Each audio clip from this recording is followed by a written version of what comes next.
Sinar mentari baru saja tenggelam di balik bukit karet, ketika sekelompok pria bertato berkumpul di pinggir jalan lintas Sumatera.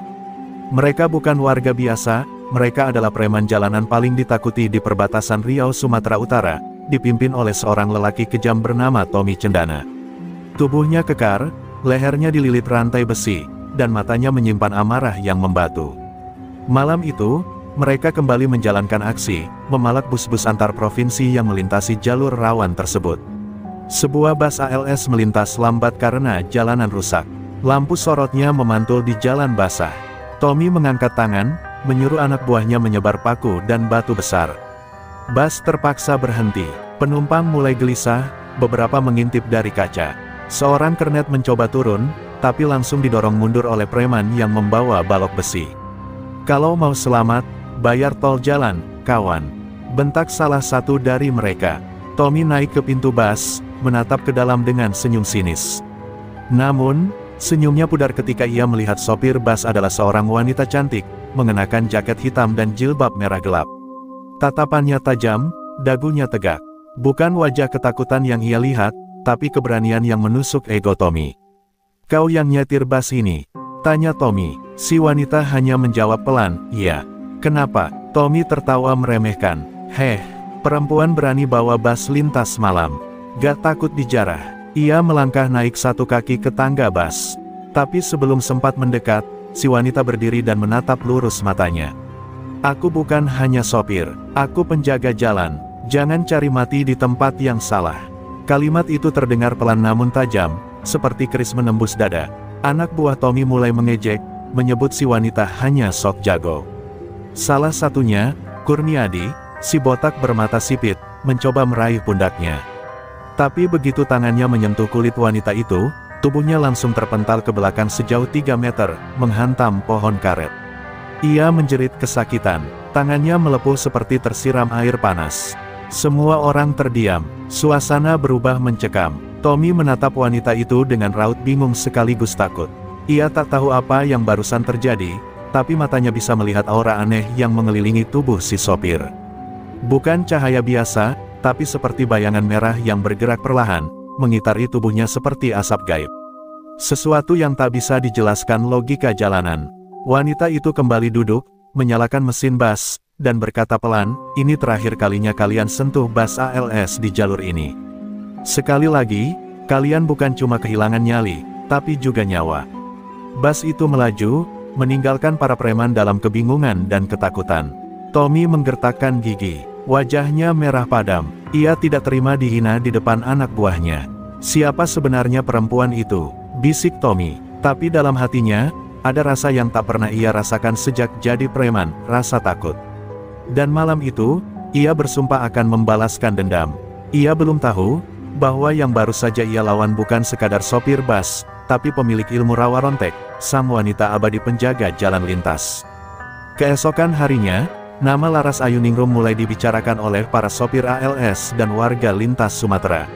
Sosoknya misterius, sopir perempuan satu-satunya yang berani bawa bus malam sendirian tanpa kernet tetap. Konon, ia pernah mengusir 3 begal bersenjata dengan tangan kosong di tikungan Lintau. Tapi kabar terbaru, tentang bagaimana ia membuat anak buah Tommy Cendana terpental tanpa menyentuh, membuat kisah itu lebih dari sekadar rumor. Di sebuah warung kopi terminal kecil, Tommy duduk dengan mata sembab karena kurang tidur. Di hadapannya, 2 anak buahnya masih trauma. Kurniadi, yang tangannya masih dibalut kain, terus menggigil. "Bang, itu bukan manusia biasa. Gue nyentuh dia, badan gue kayak kesetrum sama api. Neraka." Tommy mengepalkan tangan. Ia tidak suka kalah, tidak suka rasa takut, apalagi dari seorang perempuan. "Siapa nama dia?" tanya Tommy datar. Seorang sopir tua di pojok warung menjawab pelan, "Namanya Laras. Laras Ayuningrum, sopir ALS dari Medan, jalur utara. Tapi asalnya katanya bukan dari sini. Dia keturunan jawara tua dari Jawa Tengah, dan katanya, dia bawa warisan ajian yang gak bisa kau lawan cuma dengan otot." Tommy terdiam. Dalam hatinya berkecamuk, antara marah, penasaran, dan curiga. Ia lalu mengirim orang untuk menyelidiki latar belakang Laras. Malamnya, ia menerima kabar mengejutkan, tak ada catatan KTP, tak ada data pengemudi, bahkan tak ada foto digital Laras dimanapun. Hanya satu foto usang dari 15 tahun lalu, wajah wanita itu tidak berubah sedikitpun.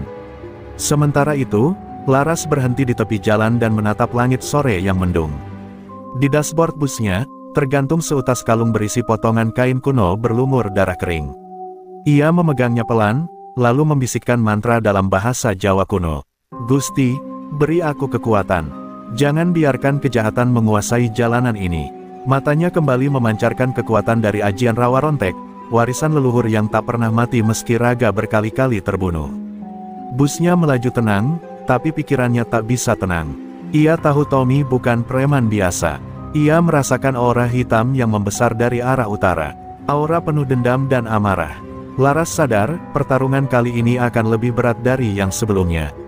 Tapi ia tak akan mundur. Ia sudah bersumpah pada makam ayahnya, bahwa jalanan Sumatera harus bebas dari teror preman jalanan. Di markasnya, Tommy menatap cermin besar. Ia mengambil sebuah tato lama di dadanya, gambar pohon cendana terbakar. Di balik itu, ada rahasia kelam. Dulu kakaknya mati di tangan seorang lelaki tua yang juga pemilik Rawa Rontek. Kini, ia merasa dendam itu diwarisi oleh wanita itu. Laras, aku tahu siapa kamu. Dan aku akan hancurkan kamu, seperti kakakku dihancurkan dulu. Dan malam pun turun, membawa kabut dan angin dingin. Di ujung jalanan Sumatera yang sepi, dua kutub kekuatan mulai bergerak perlahan mendekat. Satu membawa dendam dan kemarahan, satunya lagi membawa warisan leluhur dan ilmu tak mati. Pertarungan belum dimulai, tapi perang sudah terasa di udara. Langit malam tampak gelap kelam ketika bus ALS yang dikemudikan Laras memasuki tikungan maut di kawasan Huta Padang, daerah rawan yang terkenal sering jadi tempat perampokan.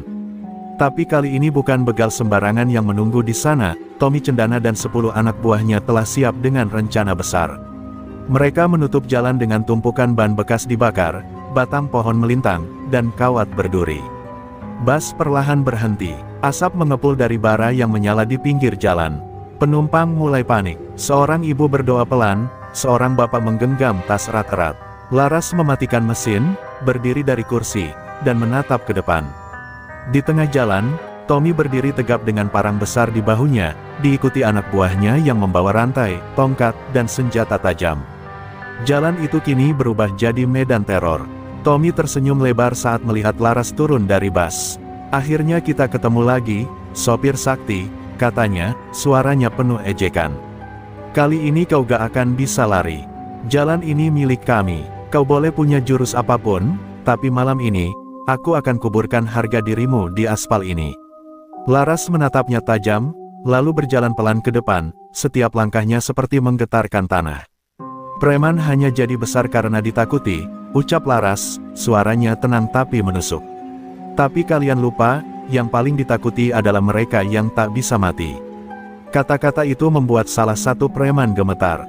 Tapi Tommy tertawa keras, lalu meludah ke tanah. Omong kosong, jangan bawa-bawa ilmu kuno di depanku.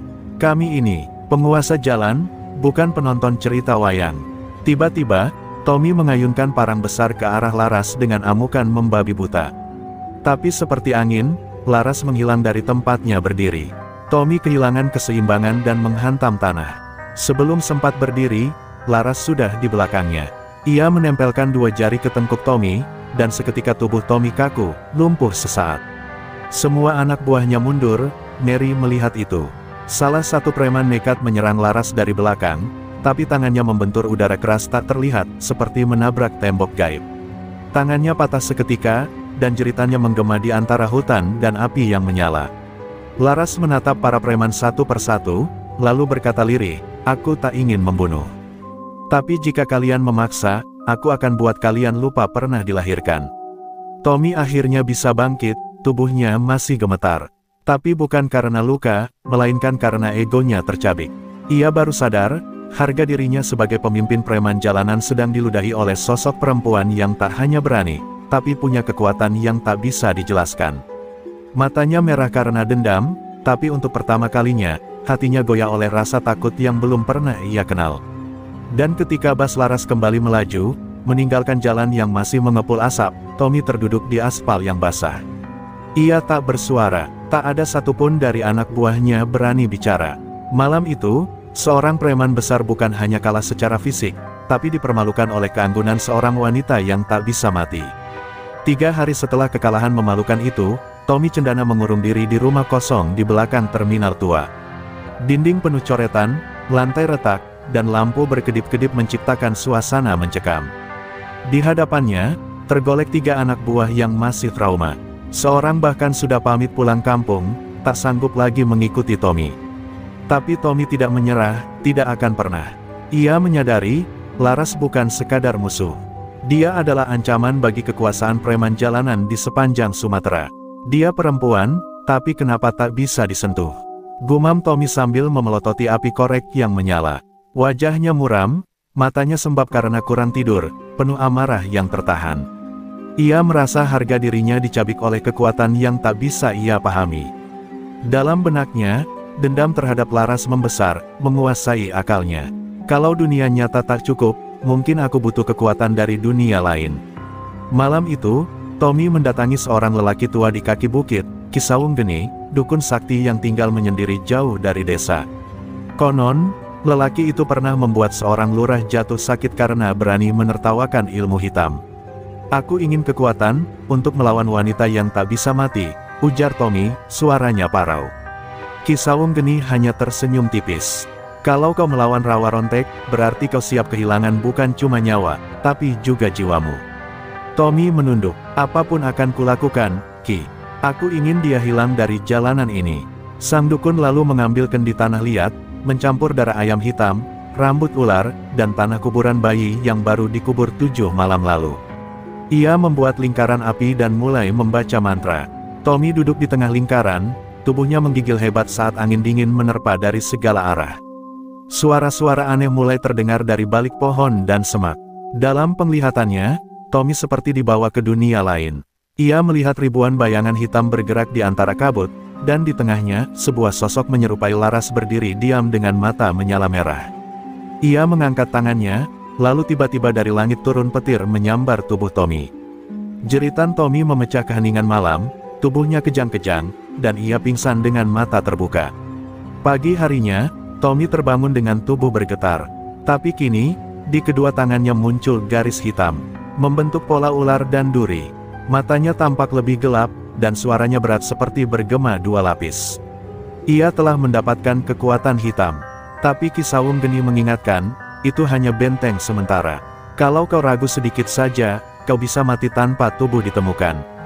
Sementara itu, Laras duduk sendiri di pinggir danau kecil, membersihkan keris kecil dari dalam busnya. Ia seperti merasakan perubahan di udara, energi gelap yang mulai bangkit.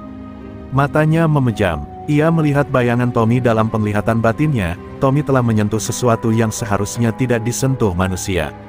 Laras menggenggam keris erat-erat, lalu membisikkan satu mantra pemurni jiwa. Aku tak akan mundur, lirihnya. Jika dia membawa kegelapan, aku akan bawa cahaya yang mematikan. Laras tahu, perang yang sebenarnya baru saja dimulai. Pertarungan bukan lagi tentang siapa paling kuat secara fisik, tapi siapa yang sanggup berdiri paling terakhir, meski tubuh harus hancur, jiwa tak boleh kalah. Malam itu, di sebuah gudang tua bekas penyimpanan karung pupuk, suara denting botol dan dengusan marah terdengar bergema. Di bawah lampu redup yang berkedip-kedip, Tommy cendana berdiri di tengah ruangan, menghadap puluhan lelaki bertubuh kekar dan bertato. Mereka bukan orang sembarangan, mereka adalah para kepala kelompok preman dari lintas Sumatera, dari Lampung, Palembang, Jambi, sampai ke Tapanuli. Semua diundang khusus oleh Tommy untuk satu tujuan, menghancurkan Laras Ayuningrum. Wanita itu bukan manusia biasa, kata Tommy dengan suara dalam dan berat, efek dari kekuatan hitam yang kini mengalir dalam darahnya. Dia membuat kita terlihat seperti tikus. Dia menantang semua aturan jalan yang sudah kita bangun selama bertahun-tahun. Dan kalau kita diam, kita bukan preman, kita cuma pecundang. Semua yang hadir terdiam, sebagian menyipitkan mata, sebagian menatap Tommy dengan rasa penasaran bercampur takut. Seorang preman tua dari Lubuk Linggau bangkit berdiri, menghentakkan tongkat kayunya ke lantai. Tommy, kalau benar dia pemilik ilmu Rawa Rontek, maka kita sedang bermain dengan maut. Kita butuh lebih dari kekerasan. Tommy tersenyum miring, lalu membuka bajunya. Tampak luka-luka kecil yang masih menyala merah, seperti ukiran api di kulitnya. Aku sudah bersatu dengan kekuatan yang bisa mengimbangi dia. Kalian ikut atau kalian minggir. Setelah beberapa saat, satu persatu mengangguk. Belasan geng jalanan bersatu di bawah komando Tommy malam itu. Rencananya jelas, memblokade jalur lintas medan dengan puluhan truk, menciptakan kemacetan masif, memaksa Laras turun, dan menghabisinya bersama-sama. Mereka membawa senjata tajam, molotov, bahkan senapan rakitan. Ini bukan perampokan biasa, ini perang terbuka. Tommy menunjuk peta jalan yang terpampang di dinding. Kita serang dia di tikungan 77. Tempat itu sempit, susah putar balik. Dia pasti lewat situ hari Jumat. Kita bakar jalan itu jadi neraka.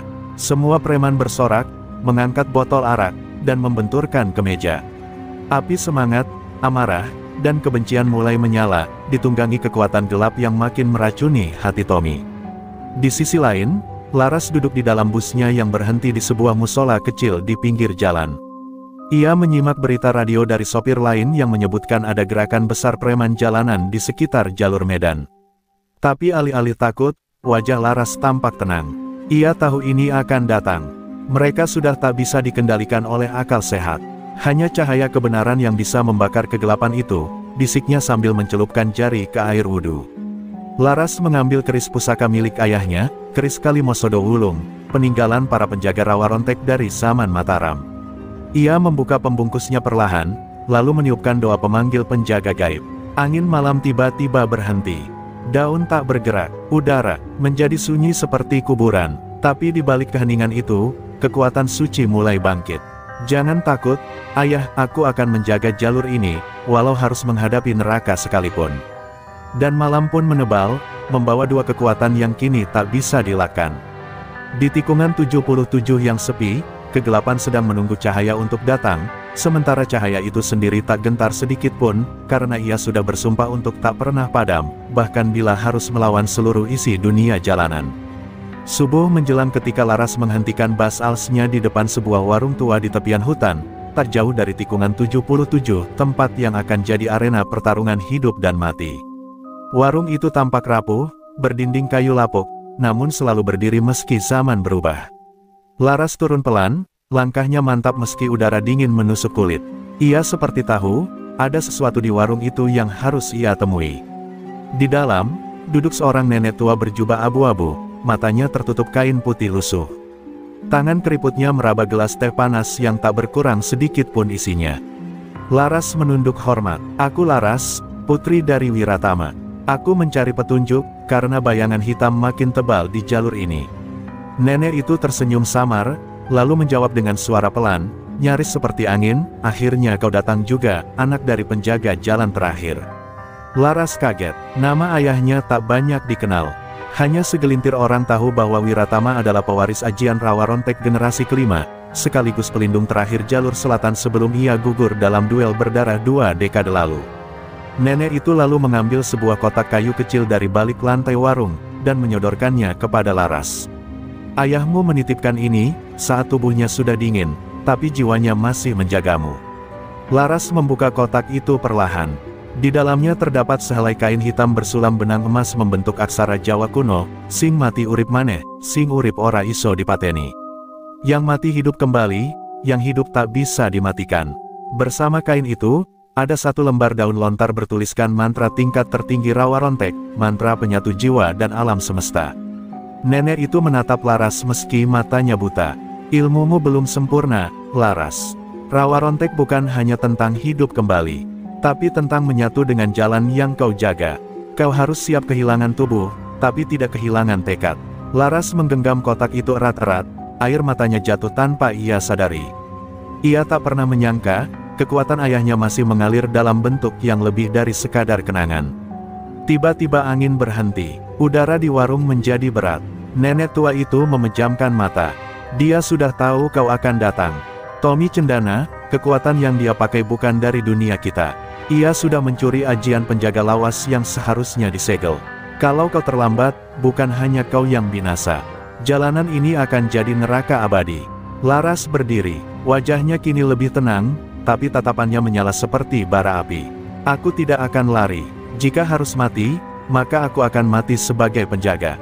Tapi kalau aku hidup, aku pastikan dia tak bisa berjalan lagi di dunia ini. Ia memeluk nenek itu, lalu kembali ke Bas. Di spion, ia melihat bayangan ayahnya tersenyum di kursi belakang, lalu perlahan menghilang. Saat Bas mulai bergerak meninggalkan warung, langit mendadak mendung. Awan bergulung pelan, seperti pertanda bahwa sesuatu yang besar akan datang. Di kejauhan, tikungan 77 tampak sunyi, tapi tak lama lagi, akan menjadi tempat di mana ajal dan abadi saling menantang. Malam Jumat turun dengan pekat yang ganjil. Kabut tebal menggantung rendah di tikungan 77, menutupi pandangan sejauh 2 meter ke depan. Di sana, puluhan preman dari berbagai kota telah siap, berdiri dalam formasi setengah lingkaran, bersenjata parang, rantai, dan molotov. Di tengah mereka, Tommy Cendana berdiri seperti dewa perang, mata hitamnya berkilat, dan kulitnya memancarkan cahaya gelap dari ajian terlarang yang ia miliki. Ia tak sabar menanti musuhnya melintas. Dari kejauhan, suara mesin bas mulai terdengar. Drumnya berat namun stabil. Semua preman langsung siaga. Beberapa meletakkan bom molotov di atas aspal, siap dilempar kapan saja. Tapi saat bas ALS itu akhirnya muncul dari balik kabut, mereka justru terdiam. Lampunya terang, sorotnya menembus kabut. Di balik kemudi, Laras Ayuningrum duduk tenang, wajahnya dingin seperti malam, matanya tajam seperti keris. Bas berhenti perlahan. Laras turun tanpa membawa senjata apapun kecuali keris Kalimosodo Wulung yang tergantung di pinggangnya. Ia berdiri di hadapan puluhan lelaki bertato itu, tanpa rasa takut, tanpa ragu. Kalau kalian datang untuk memaksaku menyerah, pulanglah. Tapi kalau kalian datang untuk menantang Rawa Rontek, aku pastikan malam ini kalian tidak akan kembali ke rumah, ucapnya lirih namun menggetarkan dada. Tommy maju dengan langkah berat. Akhirnya kau datang juga, perempuan iblis, geramnya. Aku sudah siap. Malam ini, darahmu akan jadi persembahan untuk kekuatan baruku. Ia lalu menghunus sabit besar, dan dari tubuhnya keluar asap hitam tebal yang membentuk wajah-wajah mengerikan, roh-roh dari dunia bawah yang telah ia ikat lewat perjanjian. Pertempuran dimulai. Tommy melesat dengan sabit menyambar kepala Laras. Tapi Laras menghindar dengan gerakan ringan, seolah tubuhnya tak terikat gravitasi. Ia menangkis dengan 2 jari, dan sabit itu mental seperti dipukul baja. Preman-preman lain mulai menyerbu, tapi dari tubuh Laras keluar aura merah menyala, membentuk dinding gaib yang membakar siapapun yang menyentuhnya. Satu persatu preman berguguran, menjerit kesakitan, tubuh mereka terbakar dari dalam. Tapi kekuatan Tommy terus meningkat. Ia membaca mantra ajian hitam, dan tanah di bawah kaki Laras mulai retak. Laras terpental ke belakang, menghantam batang pohon, namun ia berdiri lagi, darah menetes dari pelipisnya, tapi matanya kini menyala merah terang. Ia menghunus keris Kalimosodo Wulung, mengarahkannya ke tanah, dan membaca mantra terakhir dari daun lontar warisan ayahnya. Tanah bergemuruh, dan dari balik semak-semak muncul bayangan leluhur Rawa Rontek, para penjaga lama yang bersatu dengan jiwa Laras. Bas alsnya juga menyala merah, seperti hidup, melindungi punggungnya dari serangan preman yang mencoba masuk. Dan di puncak malam Jumat itu, cahaya dan kegelapan saling berbenturan, memekakkan langit, mengguncang bumi. Tikungan 77 tak lagi sekadar tempat sepi di pinggir Sumatera. Ia menjadi medan laga antara ilmu abadi dan kekuatan iblis, antara nyawa yang tak bisa mati melawan jiwa-jiwa gelap yang haus kekuasaan. Pertarungan ini belum selesai, tapi satu hal pasti, tak semua dari mereka akan melihat matahari esok hari. Tubuh Laras terpental setelah sabit hitam milik Tommy Cendana menghantam dadanya dengan kekuatan penuh. Darah menyembur, membasahi kerudung merahnya. Para preman bersorak, sebagian bahkan mengira Laras telah tewas. Ia terhempas ke tanah keras, tubuhnya tak bergerak. Tommy berjalan pelan mendekatinya, napasnya memburu, wajahnya penuh amarah dan kepuasan. Akhirnya, selesai juga, gumamnya sambil menatap tubuh perempuan itu. Namun saat ia hendak menginjak keris Kalimosodo Wulung yang tergeletak di samping Laras, tubuh Laras perlahan bangkit. Dari luka di dadanya masih meneteskan darah, namun tatapannya kosong, dingin, dan menakutkan. Tidak ada rasa sakit, tidak ada jeritan, hanya suara angin malam yang seketika berhenti saat Laras berdiri sepenuhnya. Tommy mundur satu langkah, wajahnya mulai berubah pucat. Tidak mungkin, aku sudah mati berkali-kali, dan aku tidak akan berhenti, sampai kejahatan seperti kau lenyap. Dari jalanan ini, ucap Laras dengan suara yang kini bergema, seolah ia berbicara dari 2 dunia sekaligus. Dari tubuhnya memancar cahaya merah darah yang perlahan berubah menjadi putih terang. Ilmu Rawa Rontek telah bangkit sepenuhnya. Ia kini bukan hanya manusia, ia adalah semesta yang tak bisa dibunuh. Tommy menyerang lagi, menusukkan sabit ke perut Laras. Tembus. Namun Laras tetap berdiri. Tommy menarik senjatanya, menusuk lagi, kali ini ke leher. Darah mengalir deras, tapi Laras kembali mengangkat tangan, mengusap darahnya sendiri, lalu mengoleskan ke mata. Kau hanya bisa melukai ragaku, Tommy. Tapi jiwaku, sudah bukan milik dunia ini. Anak buah Tommy yang melihat kejadian itu mulai mundur, ketakutan. Bang, dia gak bisa mati. Bang, itu apaan? Itu bukan manusia.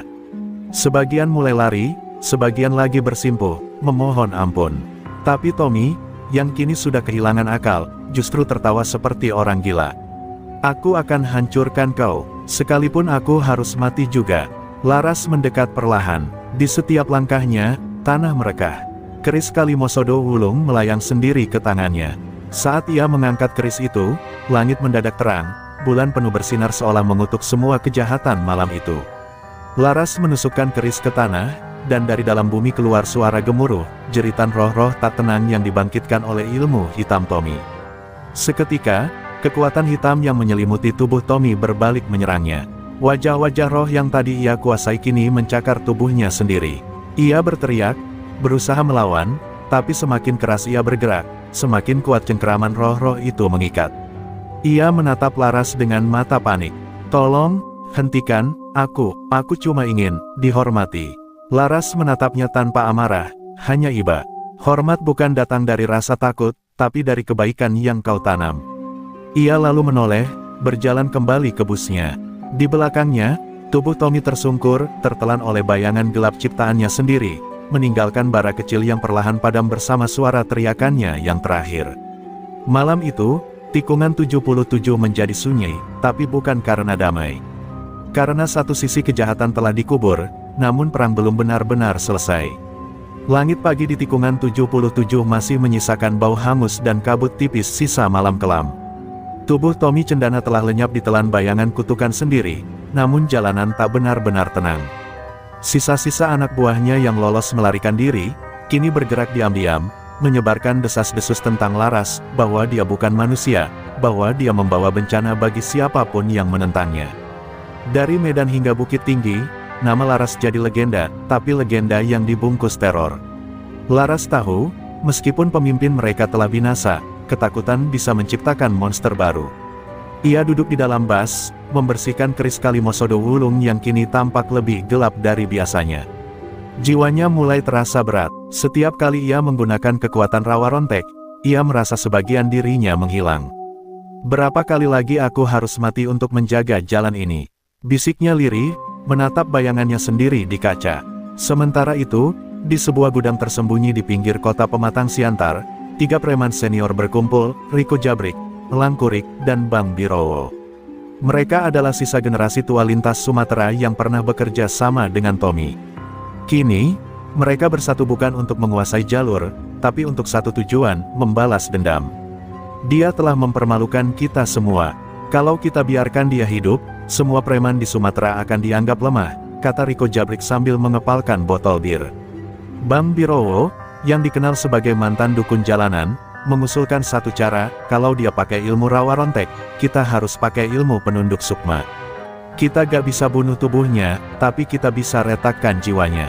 Mereka memanggil seseorang dari masa lalu, seorang wanita separuh baya bernama Maksuyah, mantan penjaga makam keramat di Tapanuli yang kini hidup terasing. Ia setuju membantu, tapi dengan satu syarat, jika aku pecahkan jiwanya, kalian harus siap, karena yang keluar bukan lagi perempuan, tapi amarah abadi. Laras merasakan perubahan energi di sekitar jalur lintas. Matanya tak bisa tidur malam itu. Ia melihat bayangan hitam mengikuti busnya dari kejauhan. Setiap tikungan, setiap tanjakan, terasa lebih sunyi dari biasanya, seolah udara menyembunyikan sesuatu. Ia mulai sadar, perang belum selesai, ia hanya berganti wajah. Musuh yang sekarang bukan lagi preman bertato, tapi ilmu kotor yang mencoba masuk ke dalam pikirannya. Dan malam itu, saat busnya berhenti di rest area kecil, Laras melihat pantulan dirinya di kaca mulai retak. Bukan retak biasa, Tapi seolah cerminan jiwanya pecah menjadi tiga, Laras yang manusia, Laras yang penjaga rawa rontek, dan satu lagi, Laras yang hanya membawa amarah dan dendam tak terkendali. Ia menggenggam kerisnya kuat-kuat, mencoba membaca doa, tapi bisikan-bisikan halus mulai masuk ke telinganya, membisikkan kalimat yang tak ia pahami, namun terasa seperti luka lama yang dipaksa terbuka kembali. Busnya bergetar pelan, lampu-lampu padam tiba-tiba, seorang penumpang menjerit karena merasa ada yang menyentuh bahunya padahal tak ada siapa-siapa. Laras melangkah keluar, menatap langit gelap. Ia tahu, mereka telah mengirim serangan baru, bukan dengan senjata, tapi dengan sihir penyerang jiwa. Dan kali ini, pertarungan tidak hanya terjadi di jalan, tapi juga di dalam dirinya sendiri. Angin malam menusuk kulit, tapi keringat dingin justru membasahi tubuh Laras. Ia duduk di bangku kemudi busnya, memejamkan mata, mencoba menenangkan gejolak dalam dada. Tapi ketenangan itu tak kunjung datang. Suara-suara bisikan makin kuat, bergaung seperti dengungan ribuan nyamuk, namun setiap katanya menancap seperti duri, kau tak akan pernah cukup. Kau hanya alat, semua yang kau lindungi akan hancur. Laras memegang keris Kalimosodo ulung erat-erat, namun kini cahayanya mulai meredup. Ia menatap keluar jendela. Dalam pantulan kaca, ia melihat sosok dirinya, namun tersenyum miring, mata merah menyala, dan darah menetes dari bibir. Kau bukan Laras lagi, kau adalah kemarahan yang tak bisa mati, kata bayangan itu. Laras terlonjak mundur, ia mulai kehilangan batas antara kenyataan dan bayangannya sendiri. Sementara itu, di tempat lain, Maksuyah duduk di atas tikar, membakar dupa dan membaca mantra sambil menancapkan paku emas ke selembar kain putih bertuliskan nama lengkap Laras. Ia merapal ilmu penunduk sukma, ajian terlarang yang bisa meretakkan jiwa manusia hingga terbelah menjadi dua. Patahkan jiwanya, buka pintu amarahnya, biar dia menghancurkan dirinya sendiri, bisiknya dingin. Kembali ke dalam bas, Laras kini mulai berhalusinasi. Ia melihat jalanan dipenuhi mayat penumpangnya, warga sipil, anak-anak kecil. Semua menyalahkan dia, ini semua salahmu, kau bawa maut ke jalan ini. Laras menutup telinga, berteriak sekuat tenaga, namun suara-suara itu justru makin menggema. Tubuhnya mulai kejang, cahaya merah rawa rontek berubah menjadi hitam pekat, menyelimuti sekujur tubuhnya. Bas tiba-tiba menyala sendiri. Mesin hidup, lampu sorot berkedip tak menentu. Tanpa sadar, Laras menancap gas. Bas melaju kencang melewati jalanan sepi, seperti kesurupan. Di tikungan, hampir saja ia menabrak truk lain. Sopir truk itu keluar dengan tubuh gemetar. Itu bukan sopir, itu iblis perempuan. Teriaknya ketakutan. Nama Laras mulai menyebar kembali, bukan sebagai penjaga, tapi sebagai hantu jalan lintas. Di dalam dirinya, dua sisi mulai bertarung.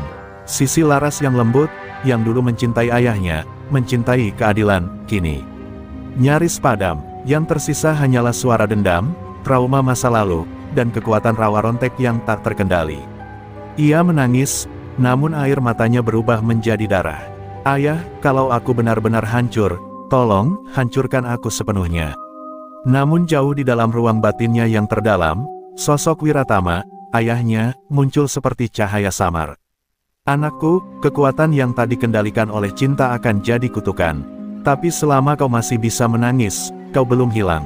Cahaya itu merangkul jiwanya yang koyak, menyatukannya perlahan. Tapi waktu mereka tak banyak, karena serangan dari luar masih terus menghantam jiwanya. Laras membuka mata dengan satu tarikan napas dalam. Bas berhenti sendiri di tepi jurang. Ia turun, lututnya gemetar, wajahnya pucat. Tapi sorot matanya mulai kembali. Ia belum sepenuhnya pulih, tapi ia masih sadar siapa dirinya. Aku Laras, anak dari Wiratama, aku bukan iblis, aku penjaga jalan raya, ucapnya pelan, sebelum tubuhnya ambruk di tanah berbatu. Malam itu, ia tak bergerak, hanya napasnya yang pelan, tapi nyawanya belum padam. Fajar menggeliat pelan di ufuk timur, menyinari tubuh Laras yang tergeletak di tepi jurang, tak jauh dari tikungan 77. Embun menyelimuti wajahnya yang pucat, dan napasnya masih tersisa tipis. Dari kejauhan, suara lonceng kecil terdengar, bukan dari kendaraan, melainkan dari tongkat kayu milik seorang lelaki tua berjubah putih yang berjalan perlahan menyusuri jalur. Ia adalah Pangeran Ragawening, pewaris tertua ilmu rawa rontek yang telah mengasingkan diri selama puluhan tahun. Pangeran Ragawening berlutut, menyentuh dahi Laras, dan memejamkan mata. Dalam sekejap, ia membaca luka yang bukan hanya fisik, tapi juga retak jiwa yang ditinggalkan oleh ilmu penunduk sukma. Kau belum hancur, Laras, tapi kau sedang rapuh.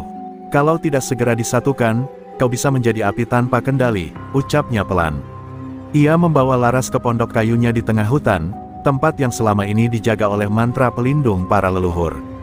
Dalam tidurnya, Laras kembali terjebak di alam bawah sadar. Ia melihat masa kecilnya, ketika ia duduk di pangkuan sang ayah, mendengarkan dongeng tentang penjaga jalan yang tak pernah lelah. Tapi kini, sang ayah tampak berdarah, tersenyum sendu, lalu menghilang. Laras menjerit, berusaha memanggilnya kembali, namun hanya gemas sendiri yang kembali. Hatinya koyak, tapi di tengah kehancuran itu, suara lembut ayahnya terdengar, jadilah cahaya, meski seluruh dunia memilih gelap. Setelah 3 hari dalam kondisi setengah sadar, Laras akhirnya terbangun. Di hadapannya, Pangeran Ragawening tengah duduk bersila, menunggu. Ilmu rawa rontek adalah berkah, tapi juga bisa jadi kutukan kalau tidak menyatu dengan cinta dan keikhlasan, ujarnya. Kau telah terlalu lama bertarung sendirian, Laras. Sekarang, waktunya kau memulihkan bukan hanya tubuh, tapi jiwamu. Laras menatapnya, air matanya mengalir. Ia tak lagi menyangkal bahwa kekuatannya harus dituntun, bukan dilawan. Hari-hari berikutnya dipenuhi latihan batin. Laras diajarkan untuk menyatu dengan elemen alam, membaca bahasa angin, mendengar suara tanah, dan memahami pesan air. Ia belajar menenangkan amarahnya, menyaring bisikan-bisikan dari dunia gaib yang selama ini mengganggu pikirannya. Di tangan Pangeran Ragawening, ia seperti kembali menjadi anak kecil yang belajar dari awal. Tapi kini, setiap luka di hatinya mulai tertutup perlahan. Suatu malam, Laras dibawa ke sebuah gua kecil di puncak bukit. Di sana, tersimpan tunggul pusaka rawa rontek, batu hitam berukir aksara kuno, tempat leluhur rawa rontek pernah bersumpah menjaga jalur kehidupan. Laras bersujud, dan dalam keheningan malam itu, ia mengucap sumpah yang sama, aku Laras Ayuningrum, bukan lagi pelari, bukan pembalas dendam, tapi penjaga, pelindung, pelayan cahaya. Ketika ia bangkit, matanya bersinar terang. Bukan karena marah, tapi karena keyakinan telah kembali. Ia tidak lagi dikuasai kekuatan, tapi kini menyatu dengannya. Dan saat ia memegang kembali keris Kalimosodo Wulung, kilatan cahaya putih membungkus tubuhnya, tanda bahwa rawa rontek telah benar-benar menyatu, bukan sebagai ilmu sakti, tapi sebagai jiwa Laras itu sendiri. Namun belum selesai ia menuruni bukit, seekor burung gagak jatuh dari langit, tubuhnya gosong. Di cakar burung itu, terselip secarik kain bertuliskan darah. Tunggu kami di Simpang 4 Batu Raja. Kami akan datang, bukan untuk menghentikanmu, tapi untuk menguburmu. Laras mengepalkan tangan. Ia tahu, ujian terakhirnya belum selesai, dan kegelapan belum menyerah. Langit di atas Simpang Batu Raja mendung seperti menahan napas. Udara dingin menusuk kulit, seolah alam tahu bahwa malam ini bukan malam biasa. Di jalanan sunyi yang biasanya ramai oleh truk dan bus antar provinsi, kini berdiri belasan kendaraan besar terparkir melintang, membentuk penghadang jalan. Di baliknya, Riko Jabrik, Elang Kurik, dan Bang Birowo berdiri memimpin puluhan preman bersenjata lengkap. Mereka menunggu, bukan untuk menyergap diam-diam, mereka ingin perang terbuka. Di tengah kerumunan, Maksuya berdiri membacakan mantra terakhir dari kitab kuno. Kali ini, bukan sekadar penunduk sukma.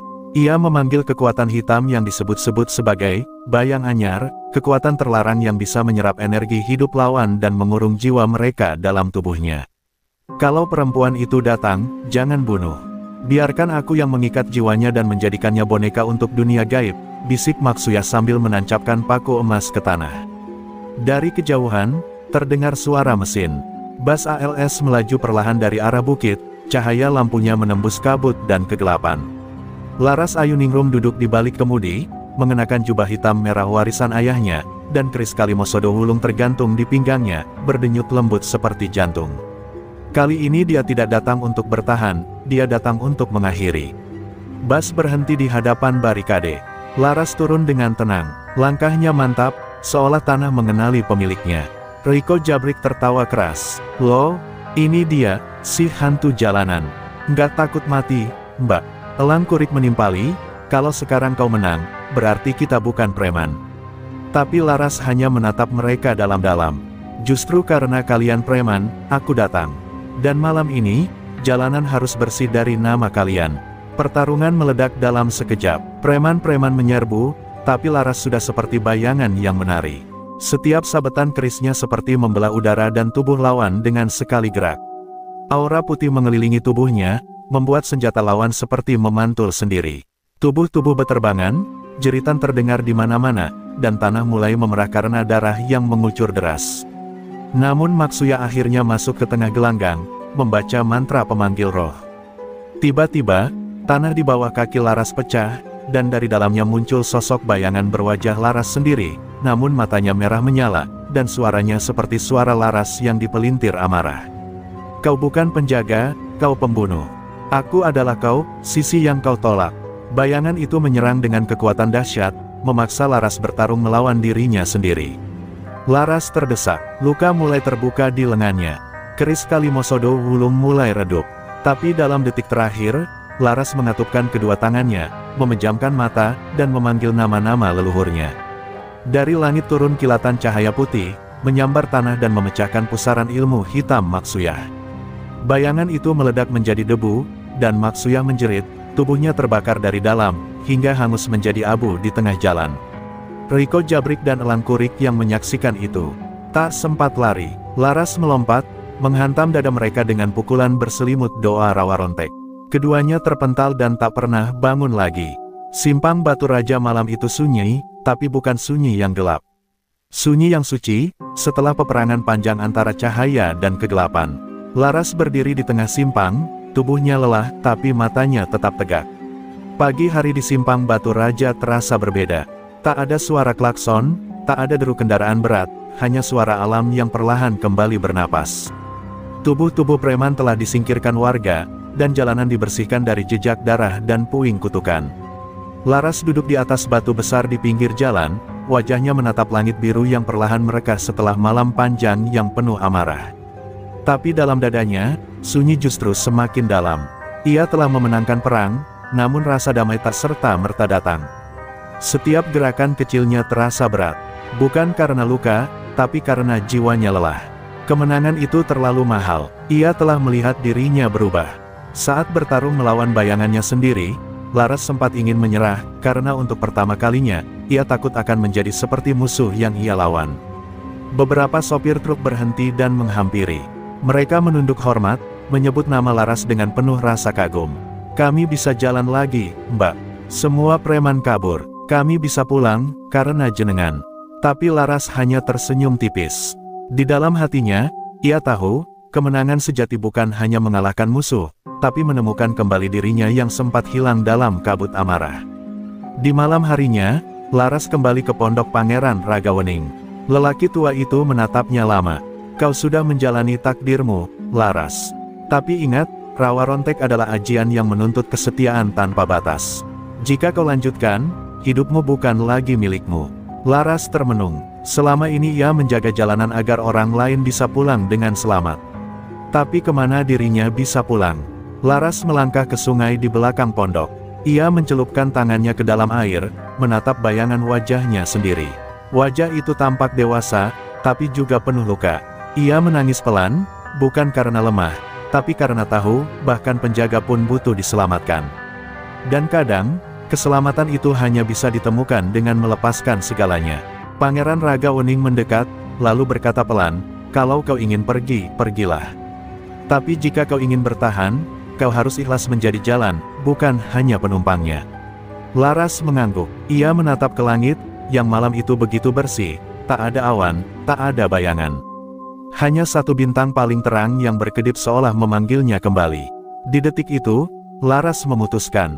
Ia tidak akan meninggalkan jalanan, tapi juga tak akan membiarkan kekuatan rawa rontek menggerogoti hatinya lagi. Ia akan menjadi jembatan antara dunia nyata dan kekuatan leluhur, tapi dengan batas yang jelas cintanya pada manusia.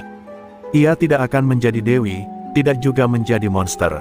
Ia akan tetap menjadi Laras Ayuningrum, manusia. Bas ALS itu kembali melaju beberapa hari kemudian. Laras duduk di balik kemudi, kali ini tanpa amarah, tanpa beban. Hanya dengan tekad, tak ada musik keras, tak ada mantra gaib.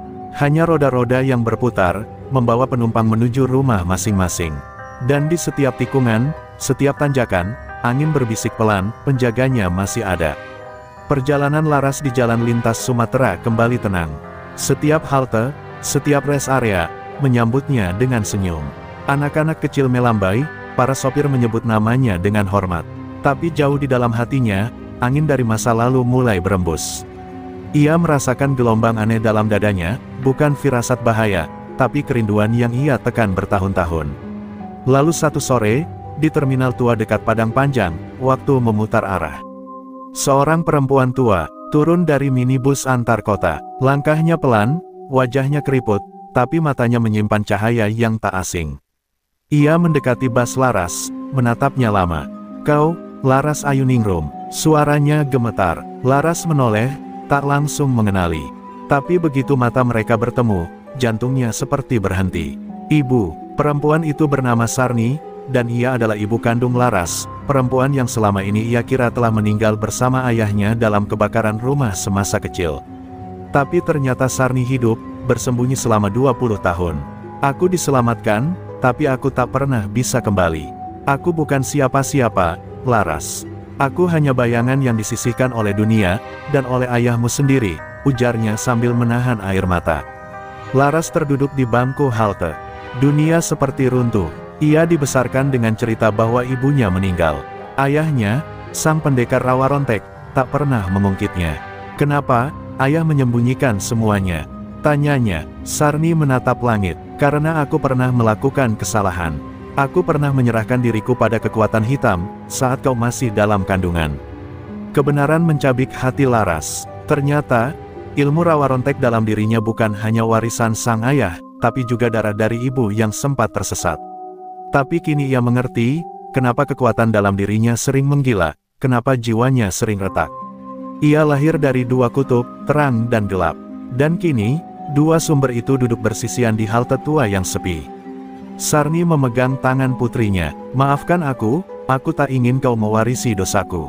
Tapi ternyata kau lebih kuat dari yang kupikirkan. Kau tak hanya bertahan, Laras. Kau menyelamatkan banyak nyawa. Kau menjadikan kutukan ini sebagai cahaya." Laras tak menjawab. Ia hanya menggenggam tangan ibunya lebih erat, dengan mata basah dan dada penuh luka yang akhirnya terbuka.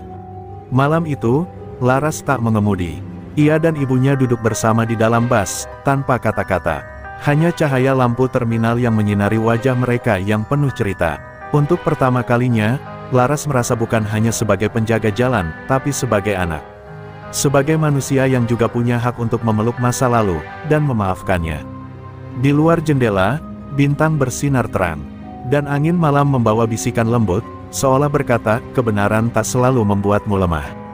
Kadang, ia menyembuhkan luka yang kau sendiri tak tahu pernah ada.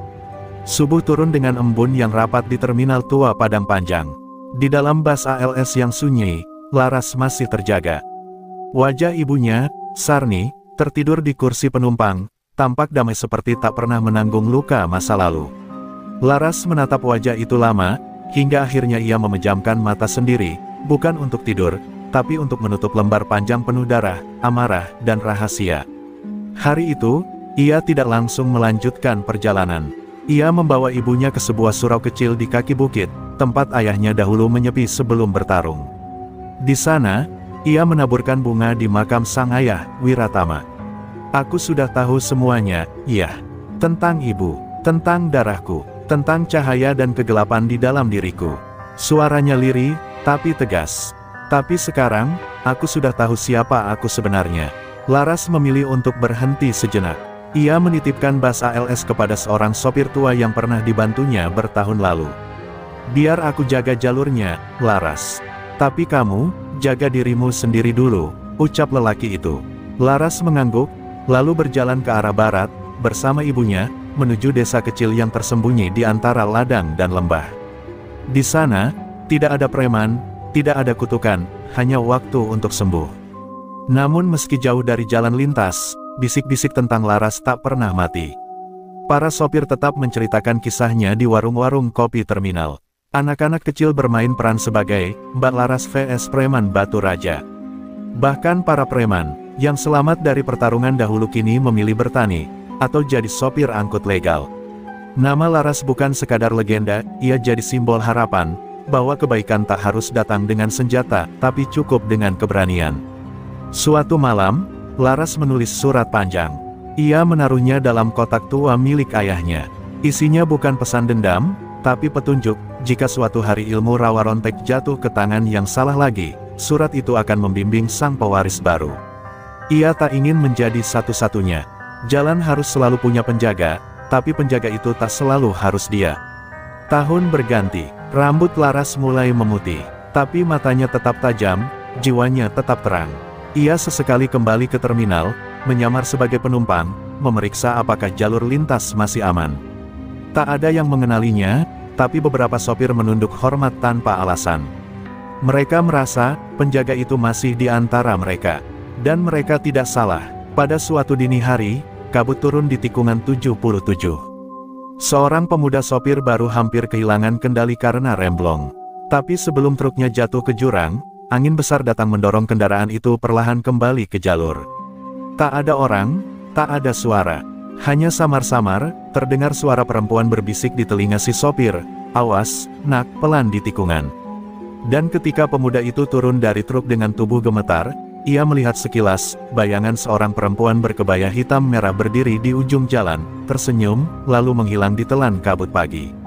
Laras Ayuningrum memang telah pergi, tapi jalan ini akan selalu punya penjaga. Dan legenda itu tak akan pernah mati. Terima kasih. Karena sebelumnya cerita ini telah mencapai penutup di bab 15, dan telah menyelesaikan konflik utama serta menyatukan semua elemen emosional dan aksi, maka untuk melanjutkan ceritanya ke bab 16, kita akan mengangkat epilog yang bersifat reflektif dan menegaskan warisan Laras bukan sebagai kelanjutan konflik, tapi peneguhan bahwa kisahnya akan hidup selamanya. Tahun-tahun berlalu seperti debu di atas kaca spion, kadang tampak, kadang hilang tersapu angin. Di jalur lintas Sumatera, nama Laras Ayuningrum sudah menjadi cerita turun-temurun. Para sopir muda menyebutnya, penjaga tak terlihat. Tak ada yang tahu pasti di mana ia kini berada. Tapi setiap malam Jumat, di tikungan 77, selalu ada bunga melati yang ditaruh diam-diam di batu pinggir jurang. Tak pernah ketahuan siapa yang meletakkannya. Di sebuah sekolah sopir truk di Pekanbaru, foto Laras terpajang di ruang utama. Ia berdiri gagah dengan seragam sederhana dan keris di pinggang. Di bawah fotonya tertulis, keberanian bukan soal siapa paling kuat, tapi siapa yang tetap berdiri saat semua pergi. Dari cerita rakyat, Laras menjelma jadi mitos yang hidup. Dikatakan, jika seorang sopir memiliki niat jahat, busnya akan mogok di tengah jalan tanpa sebab. Tapi jika ia membawa niat baik dan keluarga dalam hatinya, maka jalannya akan selalu diberi jalan. Beberapa bahkan bersumpah melihat bayangan perempuan berdiri di tikungan, lalu menghilang, seolah memastikan semuanya aman. Namun di balik cerita gaib itu, ada satu perempuan muda yang sedang membaca surat tua di ruang kecil rumah kayu. Namanya Kirana. Ia adalah cucu dari seorang wanita tua bernama Sarni, yang sebelum meninggal, memberikan satu pesan, jika kau mendengar bisikan jalan, ikuti. Karena darah penjaga mengalir dalam dirimu. Dan Kirana tahu, waktunya akan tiba. Suatu malam, Kirana naik ke dalam bas ALS tua yang kini sudah jarang dipakai. Tapi saat ia duduk di kursi kemudi, keris Kalimosodo Wulung yang tersimpan dalam peti besi di bawah kursi, bergetar pelan. Cahaya samar muncul. Kirana menatap cermin spion dan melihat bayangan Laras tersenyum padanya. Tak ada suara, tapi hatinya tahu, kini giliranmu. Maka, legenda Laras tidak pernah mati. Ia hidup dalam jalanan, dalam sopir-sopir jujur, dalam dendam yang telah diredam, dan dalam cinta yang diwariskan diam-diam. Setiap roda yang berputar, setiap bas yang melaju dengan selamat, membawa sedikit jejaknya. Tak ada makam yang menandai kepergiannya, karena Laras tidak pernah benar-benar pergi. Di atas aspal yang panjang dan keras, ia menanam warisan, bukan harta, tapi keyakinan bahwa kebaikan, bila diperjuangkan tanpa pamrih, akan hidup lebih lama dari tubuh dan nama. Dan selama masih ada satu orang yang percaya, maka jalan ini akan selalu punya penjaga.